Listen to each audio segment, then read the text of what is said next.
عزیز دوستو، بزرگوں اور بھائیوں، کچھ چیزیں ایسی ہیں جن کا قرآن مجید نے بارہا تذکرہ فرمایا ہے۔ قرآن پاک کسی چیز کا ایک بات بھی ذکر کر دے تو وہ چیز ہمارے لیے دستور حیات اور منشور زندگی بن جاتی ہے۔ لیکن اگر اللہ تبارک و تعالیٰ کسی چیز کا بار بار تذکرہ فرمائے تو معنی یہ ہے کہ اس کی ہمیں بہت ہی زیادہ ضرورت ہے۔ ان چیزوں میں سے ایک چیز صبر ہے۔ قرآن پاک نے 100 سے زیادہ مرتبہ صبر کا تذکرہ فرمایا۔ اتنی بڑی بات کو سمجھیے گا کہ 100 سے زیادہ مرتبہ قرآن پاک نے تذکرہ کیا ہے صبر کا، اور مختلف انداز میں۔ کہیں فرمایا کہ وَبَشِّرِ الصَّابِرِينَ، اے محبوب صبر کرنے والوں کو خوشخبری سنا دیجیے۔ کہیں فرمایا اِنَّ اللَّهَ مَعَ الصَّابِرِينَ، بے شک اللہ صبر کرنے والوں کے ساتھ۔ تو مختلف انداز میں، مختلف طریقوں سے اللہ تعالیٰ نے صبر کا تذکرہ فرمایا۔ سوسائٹی کے اندر، معاشرے کے اندر اور مسلمانوں کے اخلاقی رویوں کے اندر اگر صبر کو داخل کر لیا جائے تو ہم محسوس کریں گے کہ ہماری زندگی نہ صرف یہ کہ آسان ہو گئی ہے بلکہ محبتوں والی ہو گئی ہے، چاہتوں والی ہو گئی ہے۔ ہمارے رشتے ایک دوسرے سے ٹوٹ نہیں رہے بلکہ بننا شروع ہو گئے۔ تھوڑا سا صبر بہت ساری چیزوں کو ٹوٹنے سے بچا لیتا ہے۔ قرآن مجید کی جو آیت کریمہ میں نے تلاوت کی، یہ سورہ آل عمران کی آخری آیت ہے۔ اللہ تعالیٰ نے فرمایا یا ایھا الذین آمنوا اصبروا وصابروا، اے ایمان والو صبر کرو، صابر بنو۔ اے ایمان والو صبر کرو اور صابر بنو۔ کیا مطلب؟ پہلے صبر کا مطلب یہ ہے کہ اگر تمہیں کوئی ذاتی تکلیف پہنچے تو اس پر صبر کرو۔ وصابروا، اس کا معنی یہ ہے کہ اگر دشمن کے مقابلے میں کسی اور کی طرف سے کوئی تکلیف آئے تو اس پر بھی صبر کرو۔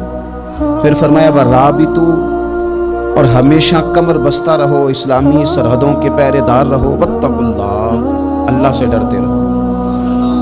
لعلکم تفلحون، اس امید پر کہ اللہ تمہیں کامیابی عطا فرما دے، تم فلاح پا جاؤ۔ یا ایھا الذین آمنوا اصبروا وصابروا، اے ایمان والو صبر کرو اور صابر بنو۔ صبر کرو، صابر رہو، یعنی جو ذاتی تکلیف آئے اس پر بھی صبر کرو۔ اور مصابرہ کا معنی سامنے سے آنے والی تکلیف، اگر بیماری آ گئی، کوئی پریشانی آ گئی، کہیں کوئی اپنا دنیا سے چلا گیا تو یہ ذاتی تکلیف ہے، اس پر بھی صبر کرنا۔ اور اگر اپنوں نے، بیگانوں نے کوئی تکلیف پہنچا دی، کوئی اذیت دے دی، وہ اذیت کئی صورتوں میں ہو سکتی ہے۔ تانا بھی ایک اذیت ہے، طنز بھی ایک اذیت ہے، کسی شخص کے بارے میں غلط کلمہ کہنا بھی ایک اذیت ہے، اور مقابلے میں کھڑے ہو جانا، لڑائی کرنا، یہ بھی ایک اذیت ہے۔ اس پر بھی صبر کرو۔ ورابطوا، اور اس طرح کرو کہ کمر بستہ رہو، جد و جہد کرتے رہو۔ واتقوا اللہ، اللہ سے ڈرو۔ لعلکم تفلحون، تاکہ تم کامیاب ہو جاؤ۔ صبر جب آپ کرتے ہیں نا اور صبر کا ارادہ کرتے ہیں تو اللہ تعالیٰ صبر کی توفیق بھی عطا فرماتا ہے۔ ہم نے یہ دیکھا ہے کہ ہمارے پاس نعمتوں کی کمی نہیں، ہمارے فریزر خوراک سے بھرے ہوئے، ہمارے دسترخوانوں پہ انواع و اقسام کی چیزیں چنی ہوئی ہیں، ہماری الماریوں میں کئی ہمارے لباس تیار شدہ لٹکے ہوئے، ہماری جیبوں میں ہماری ضرورت کا سرمایہ اللہ نے ہمیں دے دیا ہے۔ لیکن اس کے باوجود جو لوگ ایک دوسرے سے پیار نہیں کر پا رہے، جو ایک دوسرے کے قریب نہیں جا پا رہے، تو اس کی وجہ یہ ہے کہ صبر نہیں رہا، حوصلہ نہیں رہا، کسی چیز کو برداشت کرنا ہمارے مزاج کا حصہ ہی نہیں رہا۔ اور پھر چونکہ امت مسلمہ نے انقلاب برپا کرنا تھا، دنیا کو پیغام حق دینا تھا، اگر ان کے اندر حوصلہ ہی نہیں ہوگا، اگر انہیں صبر ہی نہیں کرنا آئے گا، استقامت ہی نہیں ہوگی، کہیں رکنا ہی نہیں آئے گا، تو یہ میدانوں کو سر کیسے کریں گے؟ کامیابیاں کیسے ان کا مقدر بنے گی؟ رمضان المبارک میں بھی ماحول یہ ہو کہ افطاری سے 1 گھنٹہ پہلے نظر پوری ٹک جائے گھڑی پہ، اور تھوڑا سا بھی صبر مشکل ہو۔ اور رمضان المبارک میں سحری کے وقت میں اگر دہی والی دکان پہ بھی جھگڑا ہی ہو رہا ہو، اور شام کو سامان خریدنے میں بھی اگر بحث ہی ہو رہی ہو، تکرار ہو، جھگڑا ہو، تو پھر سیکھا کیا؟ پھر وہ جو ہمیں تربیت دی جا رہی تھی کہ ہم نے صبر کرنا ہے، تو پھر ہم نے اس میں حاصل کیا کیا؟ حدیث پاک سنیں گے، آپ کی طبیعت بڑی ٹھنڈی ہوگی، میرے نبی پاک صلی اللہ تعالیٰ علیہ وسلم ارشاد فرماتے ہیں کہ جو بندہ سوال سے بچنا چاہے گا، ارادہ کرے گا اللہ میں نے کسی سے نہیں مانگنا، فرمایا جو سوال سے بچنا چاہے گا رب اسے سوال سے بچا لے گا، اور جو لوگوں سے بے نیاز ہونا چاہے گا کہے گا یا اللہ مجھے دنیا داروں کا محتاج نہ بنا، اپنی بارگاہ سے عطا فرما۔ جو لوگوں سے بے نیاز ہونا چاہے گا اللہ لوگوں سے بے نیاز کر دے گا، اور فرمایا جو صبر کا ارادہ کرے گا اللہ اسے صبر کی توفیق بھی عطا فرما دے گا۔ ارادہ تو کرے، پروگرام تو بنائے، توفیق تو اللہ دے گا۔ جو صبر کا ارادہ کرے گا اللہ صبر کی توفیق بھی عطا کر دے گا۔ اور حضور صلی اللہ تعالیٰ علیہ وسلم فرمانے لگے یاد رکھو کسی بندے کو جو بہترین تحفہ دیا گیا ہے نا، اگر کسی کو کوئی بہترین عطیہ ملا ہے تو پھر اللہ تعالیٰ نے اسے صبر عطا فرمایا۔ یہ بہترین تحفہ ہے، اس سے زندگی صبر جاتی ہے، اس سے انسان باوقار اور مطمئن ہو جاتا ہے، اس سے اس کے شب و روز آسانی سے بیتتے، وہ دنیا کی پک ڈنڈیوں سے آسانی سے گزر کے اللہ کی بارگاہ عالی مرتبت میں سرخرو ہو کر حاضر ہو جاتا ہے۔ لیکن اگر بے حوصلہ ہو، صبر نہ ہو، پھر نقصان روز بروز بڑھتا ہے۔ اور پھر میرے رسول پاک صلی اللہ تعالیٰ علیہ وسلم ارشاد فرماتے ہیں کہ اصل بات یہ ہے کہ اللہ تعالیٰ نہ کسی بندے کا درجہ بلند کرنے کا ارادہ فرماتا ہے، لیکن اس کے اعمال اس طرح کے نہیں ہوتے کہ اس کا درجہ بلند کیا جائے۔ اب رب کیا کرتا ہے، اللہ تعالیٰ اس کو مال کی، جان کی، اولاد کی کسی مشکل میں ڈال دیتا ہے، اس مصیبت پر وہ بندہ صبر کرتا ہے تو اللہ تعالیٰ اس کا درجہ بلند فرما دیتا ہے۔ اعمال اس قابل نہیں تھے کہ درجات بلند ہوں، وہ اعمال کی بنیاد پر نہیں کر سکتا تھا تو اللہ نے کسی مشکل میں ڈال کے نہ اپنے فضل سے درجہ بلند کر دیا۔ اب جو راہ طریقت کا مسافر تھا، جو سلوک کی منازل طے کر رہا تھا، جو اللہ رسول کے قریب جانے چاہ رہا تھا، اس کے لیے کتنی آسانی ہو گئی کہ مجاہدہ تو زیادہ نہ کر سکا، کثرت سے نفلی صوم و صلات کا بندوبست تو نہ کر سکا، تھوڑا سا صبر کیا، رب نے اپنا اور اپنے محبوب کا قرب عطا فرما دیا۔ تو یہ تو آپ صبر کرنے کے لیے جب نکلے ہیں تو آپ نے تو رب رسول کو پا لیا۔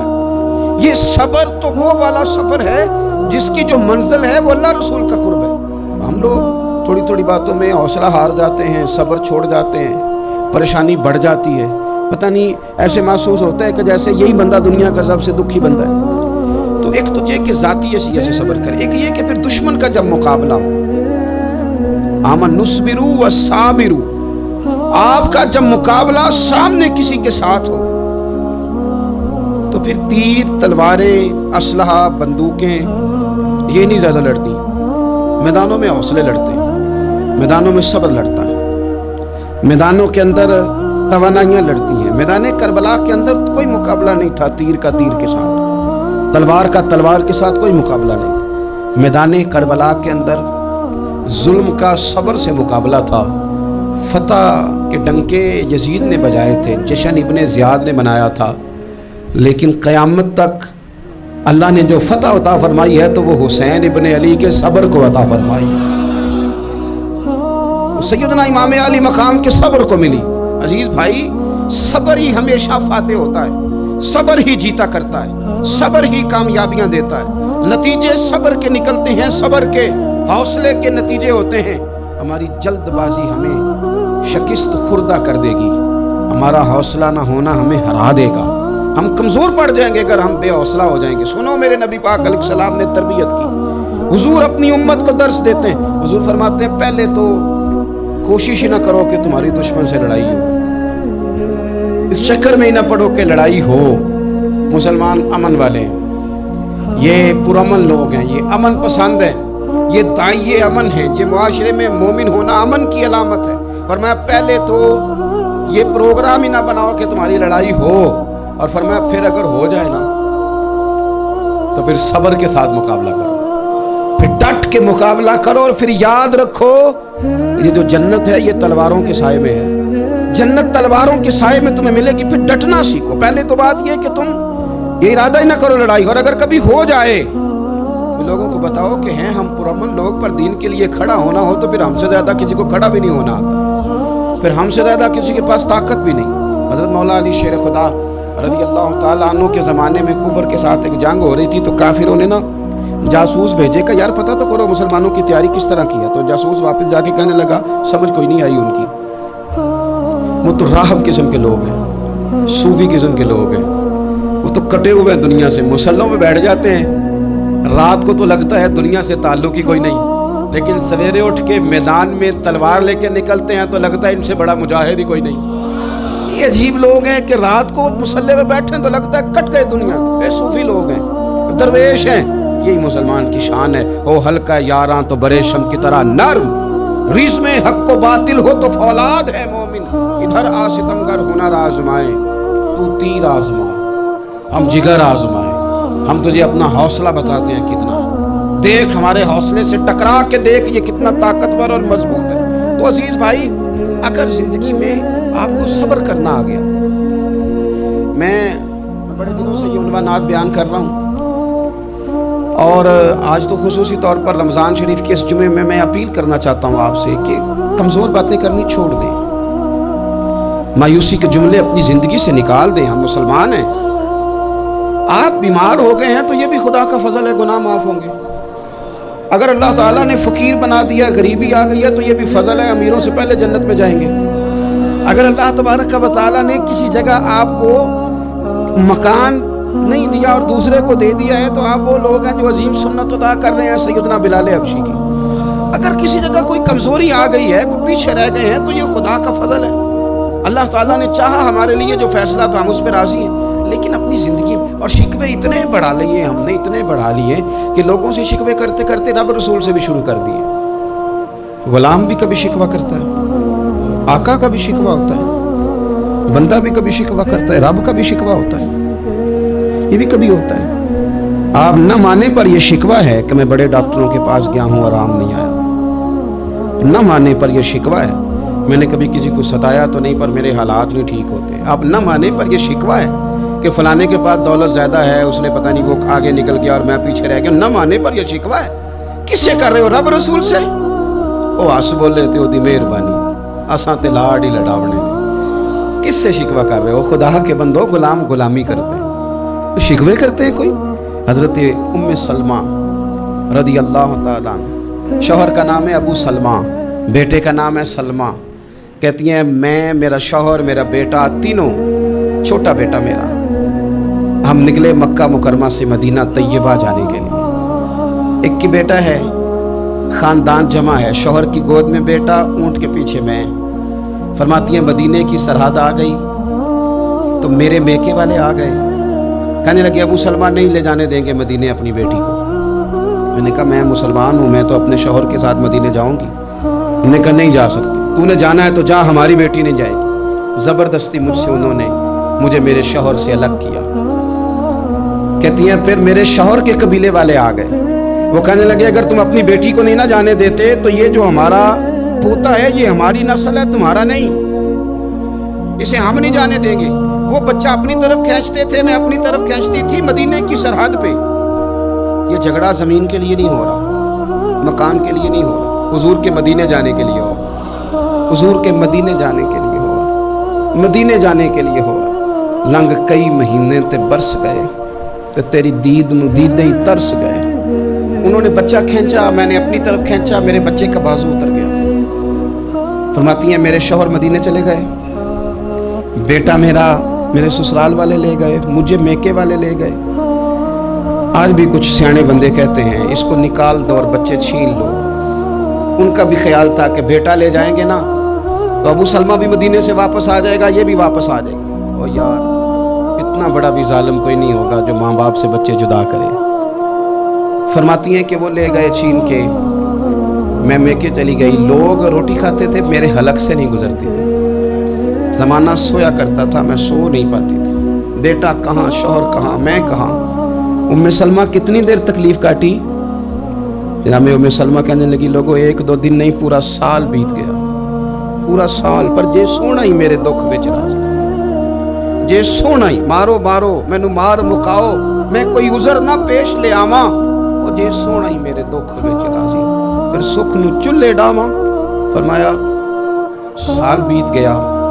لوگ صبح اٹھ کے کام کاج پہ لگ جاتے, کپڑے بدلتے, ڈیوٹیاں کرتے, اور میں سویرے اٹھ کے اس جگہ آ جاتی جہاں میرا شوہر اور میرا بیٹا بچھڑا تھا. میں سارا دن روتی, آہوزاری کرتی, حضور کے مدینے کی طرف منہ کر کے میں تڑپتی.